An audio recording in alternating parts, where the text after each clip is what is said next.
kutushinda. Si niliwaambia ule jamaa nitampeleka nyumbani asubuhi na mapema. Si alitembea?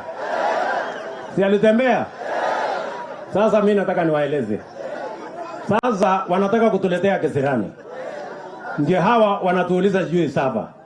Wanatuuliza sijui nini. Mimi nimekuta bei ya unga ni 230. Saa hii tumeteremsha imeshuka chini ya 160.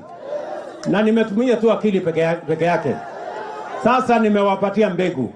Nimewapatia mbolea. Mwaka huu tutakuwa na chakula ya kutosha. Bei ya unga itakuja hata mpaka 100. Tunaelewana?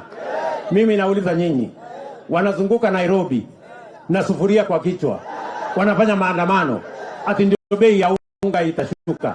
Hata wewe kama ni wazimu ama umekunywa sijui dawa gani, uzunguke na sufuria hata miaka 10 juu ya kichwa na maandamano, bei ya unga itapungua? Watu wasipoenda shambani kulima, bei ya unga itashuka? Hawa watu ni mafala ama si mafala? Ama hawa watu ni bure kabisa. Sijui kama tunaelewana bwana. Tunaelewana? Na mimi nimewaambia. Mimi niliwaambia wiki hiyo ingine. Nikaita ule mzee wa kitendawili. Nikamwambia, my brother, wewe wacha hii maandamano. Kama hii maneno yako yote hii unasema, tupeleke bunge, wabunge waangalie kama kuna maneno ya ukweli. Tunaelewana?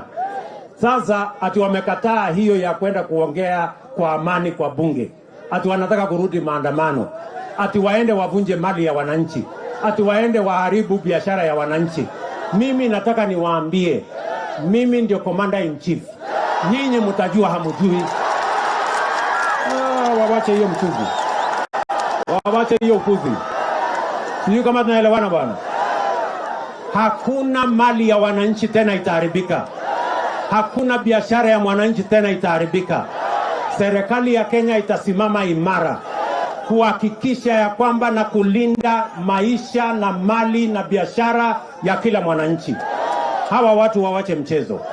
Si tulimaliza uchaguzi? Ama namna gani watu wa Malaba? Si hawa watu ni madharau wanajaribu kunionyesha? Wawache hiyo mchezo. Bwana. No. Hiyo mchezo wa watu. Mimi nataka niwaambie.